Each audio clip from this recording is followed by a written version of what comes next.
to Weather Extra. I'm First Alert meteorologist Jillian Johnson. We kick off this week's show by looking back at last weekend. A dangerous flash flooding situation unfolded across portions of Wisconsin, where an historic amount of rainfall led to numerous flooded roads, homes, and water rescues. CBS's Tom Hansen shows us what Americans living in the Midwest dealt with last weekend. Those are cars completely underwater. Drone video shows cars still submerged Sunday outside American Family Field after as much as 14 inches of rain fell late Saturday. Brian Baxter rushed home after his daughters called in the middle of the night, but he was unable to reach them. I was shocked by what I saw. When I first saw it, the water was coming up towards the garage, so I called my dad, and I was a little bit nervous since they weren't home. Sunday morning, the Baxter sisters were rescued by boat and reunited with their father. In Franklin, a teen caught in rising water on the Root River was rescued by the local fire department. That river set a new record height Sunday, reaching 11.7 feet. And dozens of water rescues were reported around southeastern Wisconsin, 65 of them in Milwaukee. This flooding event, it's very significant. It's something that Milwaukee hasn't seen in perhaps a decade or more. The floodwaters seeped into homes, in some cases rising into people's living rooms. The extreme weather also caused the Wisconsin State Fair, which dates back to 1851, to cancel its last day. The same system brought destructive winds to eastern Nebraska. One woman was killed after a tree landed on her car. In Lincoln, wind gusts up to 80 miles an hour tore off part of the roof of the Nebraska State Penitentiary, forcing hundreds of inmates to be relocated. And in Missouri, flooding on Sunday created this geyser in the middle of the road and caused backlogs on highways in and out of St. Louis. Now, if you've been thinking that there's been a ton of flooding across the nation this summer, well, you're exactly right. You're looking at just some of the damage across the country over the past 2 months. So far in 2025, nearly 4,000 flash flood alerts have been issued by the National Weather Service. In the month of July alone, over 1,400 warnings were issued, the second highest July total in 40 years. And unfortunately, like you just saw in the Midwest, the catastrophic rainfall has continued into August, and yet another round of devastating flooding impacted communities in Tennessee this past week. Take a look at what local residents had to deal with. 4 souls, 2 cats. I've never been in one like this, and I would be out in it too. I've never saw it like this. It's just bad. Floodwaters rising nearly 2 feet at the Cascade Motel, forcing residents to evacuate. All that water coming down here. Crews had to save some residents due to the quickly rising waters. They met me right here at the door, coming in hollering at me because he was already with his bag going up there, and I had more stuff I was carrying out and trying to put up furniture too. So anyway, I'm out. That's the blessing. Rhonda Kelly says 7 inches of rain entered her home. All the floors are done. You know, some curtains that hang down, they're done. You know, furniture. For Kathy and Carl Doloff, this is the second time in just 2 months that their home has been flooded. It's very stressful. The Doloffs don't live in an area considered a floodplain. And this is the high part of the property right here. The low part is down there. And now residents and business owners are left to deal with the aftermath. Yesterday was just ridiculous, but yeah, I don't want to ever go through it again and hate it for anybody. Temperatures have been soaring to record highs week after week across the nation. But it's not just North America dealing with scorching temperatures, but parts of Europe have been experiencing a heat wave of their own. CBS's Tina Krause shows us how people overseas are finding some clever ways to beat the heat. Exploring Europe's timeless treasures in the scorching sun can make sightseeing a sticky road to navigate. I've never experienced heat like this. So few things look more inviting in the heat of summer than this. An air-conditioned oasis in Madrid, offering free hammocks and shaded siestas, a refreshing escape from triple-digit temps. I think it's perfect. Yeah, just a very good idea. The world is enduring unprecedented heat this month. It's the warmest August on record, a repeat of last year. When it's too hot, stay inside and enjoy some cool drinks, but not walking or running. Unless, of course, you're in Dubai. where this climate-controlled mall-a-thon gives fitness fans a way to beat blazing temperatures outside. You can participate while you are listening some music and there is no headache. The challenge to chill out isn't just a people problem. It's a for-real struggle for pets, too. Although meerkats have a very cool secret. They're very good at making themselves cooler by laying flat. So if you come and see the meerkats, they may look like a squished pancake. Don't worry, they're doing that on purpose to cool themselves down. These dogs in Spain have another trick. In a pool made just for paws, sliding into summer never felt so good. Tina Kraus, CBS News. Getting into your car after it's been sitting outside in the summer heat can be brutal, and you may have seen others or even tried yourself to bake cookies in your car. Well, First Alert meteorologist C.D. Finley and Brendan Jackson did just that this past week and are here to share how the cookies turned out and tell us more about how hot it got inside our KWTX Weather Explorer. Hey everybody, I'm First Alert meteorologist C.D. Finley here with First Alert meteorologist Brendan Jackson. And today we are here to show you how to bake some cookies, but not necessarily in the way that you might think. We're doing this in a way that might make you rethink heat safety. That's right. Today we are baking these cookies inside of our First Alert Weather Explorer. These cookies have actually already been sitting outside for quite a while, and they've gotten a lot flatter since you last saw them inside the studio on the cooktop. So what we're going to do is we're going to leave these on the dash, let them cook for a few hours, and we'll kind of see how they turn out here in just a few short hours. On a 100-degree day, temperatures can easily rise up to about 120 degrees inside a car after just 10 minutes. After an hour, all the way up to about 145. So right now our First Alert weather app is showing 90 degrees, and our thermometer that's been sitting out here in the car for a couple minutes already at about 120. Now cars heat up like this because the glass on the windows allows a lot of heat in but doesn't let most of it out, similar to the greenhouse effect in the atmosphere. And the temperature only continued to rise from here. Starting around noon at 150 degrees inside the car, that turned to nearly 170 degrees about 2 hours later. And we couldn't finish recording the time lapse because even the GoPro inside the car got too hot. But time lapse or not, the cookies are ready. Here's what they look like before and now after. And as you can see, the cookies have come out pretty much fully baked. I mean, I can hold one up right here in front of you and see how it is almost pretty much completely solid. Got a little bit of a gooey on the inside too, but I wouldn't recommend, eating these cookies, especially since they've been sitting inside of a car for about 5 hours at this point. Just like I wouldn't recommend, leaving your kids or pets. In fact, never do that. If you can bake cookies inside of a car, definitely don't want to be leaving kids or pets unattended in hot vehicles during the summer. Other heat safety tips: drink plenty of water before and during activities, take frequent breaks in the shade or air conditioning, and make sure you're wearing light colored and loose fitting clothing to make sure you're staying nice and cool. Those are pretty much mainstays here in the Central Texas summer. So for now, that has been First Alert meteorologist C.D. Finley as well as Brendan Jackson reporting for KWTX. Straight ahead on Weather Extra, we learn more about a recent study that suggests the death toll due to those devastating wildfires in Los Angeles should be way higher than originally thought. We'll be right back with that and more.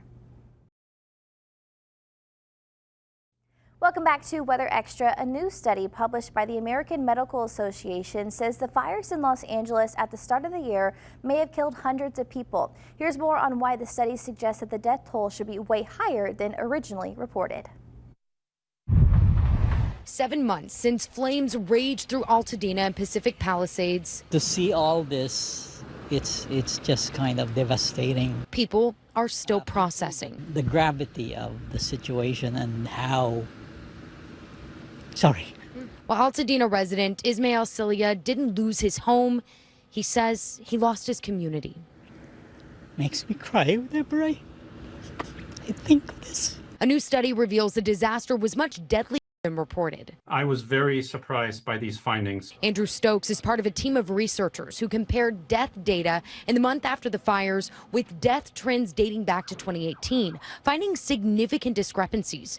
While the official toll is 31, the study suggests the fires contributed to the death of 400 additional people weeks and months after the infernos, to things like complications from smoke and ash exposure, delayed medical treatment, or even trauma. Factors the medical examiner did not include in the death toll. They were only really able to scratch the surface and identify the deaths that were due to direct burns and smoke inhalation but not these kind of other deaths that were related to medium and long-term effects. The study also warns first responders may face life-threatening medical issues. It was a war zone. This is video of Manny Cepeda fighting the Palisades fire, working 8 consecutive days on the front lines, now suffering from health complications. I couldn't talk normally. I sounded like a pirate. And that lasted for approximately 8 weeks. It's a reality check. It's in a reality that I accept being a firefighter in this line of work. Cepeda is undergoing regular testing as the department tracks potential health impacts. Were you surprised that it could be in the hundreds? It's not surprising at all. It won't be surprised if those numbers are higher as well. I just want the public to realize we face some very, very harsh chemicals out there. Chemicals likely still lingering in the burn zones. A lot of my neighbors had their soil tested and it's okay. For Ismail, lucky enough to have a home to return to, he's doing what he can to stay safe and stay positive. This is a miracle. Millions of Americans are still dealing with wildfires as we are in the midst of the hottest and driest part of the year for many. Throughout the past week, nearly 40 large fires were actively burning across the nation, with over 17,000 wildland firefighters and support personnel working to put out the blazes. 6 of those fires were fires that had residents under evacuation orders.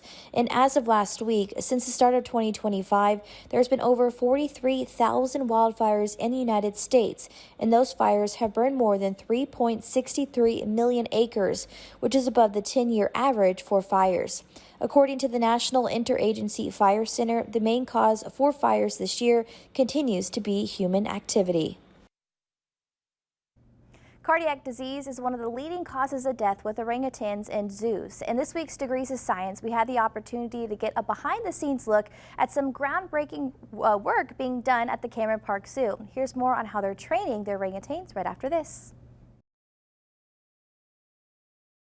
Welcome back to Weather Extra. When you go to the doctor to check your blood pressure or get an x-ray, it's usually a pretty normal visit. But have you ever thought about these kinds of health checks at a zoo and all the work it must take? Well, in this week's Degrees of Science, Brady learns more about the groundbreaking cardiac care training program for orangutans at the Cameron Park Zoo. Check it out. So Emily, why is it so important to learn about or do cardiac care for apes and primates that are in managed care? For orangutans in managed care, cardiac disease is one of their leading causes of death. And so we do all of this training and cardiac behaviors so that we can catch and treat cardiac disease if it were to come up early, very similar to our preventative care that we get with our physicians. Prior to this training for orangutans and apes, you would know about cardiac disease after they passed in that necropsy, the animal autopsy. And so what we do now is we get a head start and we get that jump on this disease. All right, so us as humans, we go get our blood taken or our blood pressure. Is it the same stuff that you're doing with orangutans? Completely, but for orangutans, they have the strength of estimated 5 pro football players for girls and up to 8 pro football players for guys. So unlike nurses that see us, they can just wrap the blood pressure cuff around us. We have to use a system called a tough cuff. So it's an orangutan indestructible cuff that is Velcroed. It Velcros our disposable cuff into it. And very similar to like the CVS ones. So they insert it. So we had to be really creative on how do we get this data but make it orangutan safe. They have to stay still for some of this, like an EKG or an X-ray. How hard is it to get them to stay still for that? That is one of the most challenging parts, is getting them to stay still. And so what we do is actually a continual or a synchronous feed. So as they're holding still with the EKG probes on them, they get a little bit of juice. And we can work up to our duration, so maybe they'll hold still for 15 seconds between juice. Sometimes they're less patient, just like us. So y'all are kind of leading the way with this. What are y'all doing to show other zoos and places about how they can work with their apes with this? It's a pretty unique and pretty advanced training. So we actually started hosting a Great Ape Cardiac Health Workshop. So we do a free one annually where we invite 25 participants to come down and they watch. We do formal presentations where we talk about blood pressure, and then we come to the barn and we watch it.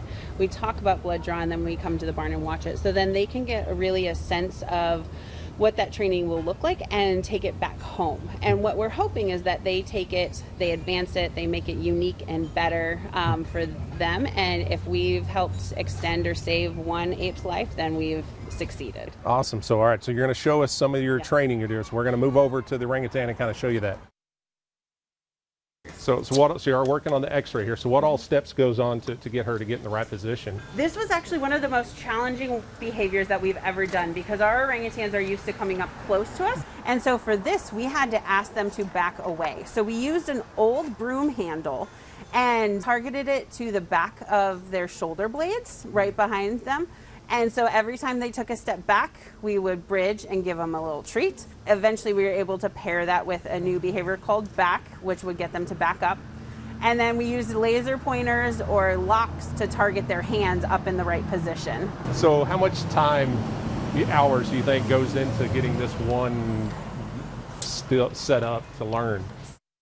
Behaviors are really nice and they take minutes. This one probably we worked on for over a year, and I would say 20-30 hours.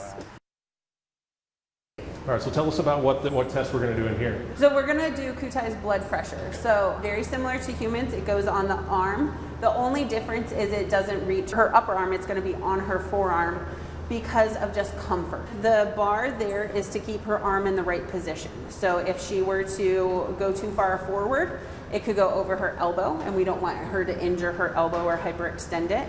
And so that she just knows to keep her hand there, and we had to train them that it's not a tight grip, it's a very gentle, like just rest there. Because similar to us, if we tense up with our blood pressure, it's gonna throw it off. When we do the training, we get 5 readings of her arm and 5 readings of her finger, so that if there's any outliers, we can kind of throw those out. Statistically, those aren't viable. And then we can start to figure out her blood pressure over time and create a trend. Compared to humans, where do their blood pressure compare to ours? We're not sure yet. So we don't know a normal for orangutan blood pressure. What we've found out is a trend for each of them. So we can see Kutai's trend over time, and then we can know if her blood pressure is increasing or decreasing, and that could be one of the tools that our veterinary staff uses. So moving forward, what would be what else y'all hope to learn or to develop when it comes to the cardiac care for these apes? We try to continue finding ways to get measurements. We'll talk to our vet a lot of the times and be like, what ideally would you love to have in an extreme situation? And we've had friends in the field that they trained pulse oximeter on their gorillas, and I was like, that's so smart, let's train it. And we were able to take things from other friends and peers in the field and bring it back home and add some more. Hopefully by continuing this, if we were ever to develop cardiac disease, we've got the most possible tools in our tool belt to help treat them, to help catch the disease, anything like that. To hear more about the groundbreaking cardiac care training program at the Cameron Park Zoo, scan the QR code on your screen to watch on YouTube or go to KWTX.com/degrees of science. We'll be right back. Welcome back to Weather Extra. Have you ever wondered which animal has the hardest bite pressure? Well, Dan Smith has the answer to that question in this week's Moment of Science. Take a look.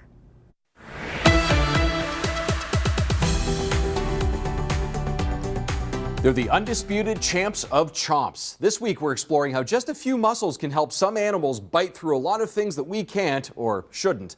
For ease of use, we're keeping these in pounds per square inch, which is actually bite pressure and not just force, but it still gets the point across, or several points as it were.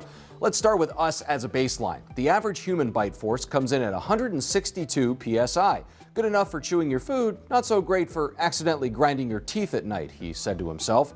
The highest human bite force ever recorded came in at 975 pounds for 2 seconds in a research test. That's just about the same as your average grizzly bear bite. Impressive in its own right, but there are several creatures with stronger chompers. Let's count them down. Spotted hyenas average an even 1,000 psi, and our predators, unlike many of their scavenger hyena counterparts, Bengal tigers are just a little stronger at 1050 compared to African lions between 650 and 1,000, and leopards rounding out the big cats at a mere 300. In case you were wondering, the strongest dog bite is 550 for the English Mastiff. Meat makes up more than 90% of a polar bear's diet, and they make quick work of it, coming in at 1,200 psi. Meanwhile, gorillas are herbivores, yet their strong jaws and necks edge out polar bears by 100 pounds of pressure. Some sharks can lose tens of thousands of teeth in their lifetime. When you have 50 rows of them, it's not much of a problem to tear into prey. In 2008, Australian scientists used X-rays and 3D models to estimate that great white sharks can chomp down with 4,000 pounds per square inch, though the key word is estimate. I, for one, will not be volunteering to verify this. We're not done with the big cats yet, though, as the largest of them all can puncture a tortoise shell at 1,500 psi. And not to put too fine a point on it, but tortoise shells tend to be stronger than human skulls.